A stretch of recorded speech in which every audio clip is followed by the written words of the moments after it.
आज तर कहर झाला। कसं असतं, खरं बोलायला विचार करावा लागत नाही, खोटं बोलायला विचार करावा लागतो।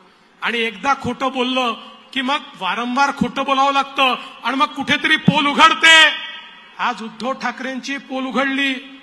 मला असं वाटतं आमचे जुने मित्र उद्धव ठाकरेजी हे थोडे भ्रमिष्ट झाले आहेत। आज ते असं म्हणाले की देवेंद्र फडणवीसांनी मला सांगितलं होतं की आदित्य ठाकरेला मी मुख्यमंत्री करेन आणि मी दिल्लीमध्ये जाईन।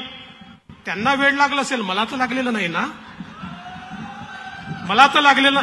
पण माझा सवाल आहे, कालपर्यंत यांना भ्रम होत होता की अमितभाई शहांनी त्यांना कुठल्या तरी खोलीमध्ये नेऊन त्या ठिकाणी सांगितलं की तुम्हाला मुख्यमंत्री करतो, हा कालपर्यंतचा भ्रम होता।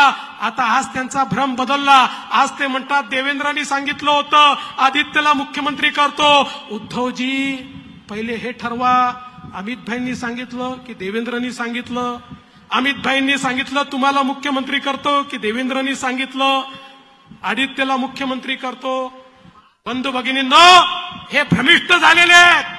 आता यांना खुर्ची गेल्यानंतर काही समजत नाहीये आणि त्यामुळे एक खोटं लपवायला दुसरं खोटं बोलतात। आज हे सपशेल उघडे पडले आणि मी स्पष्टपणे या ठिकाणी सांगतो,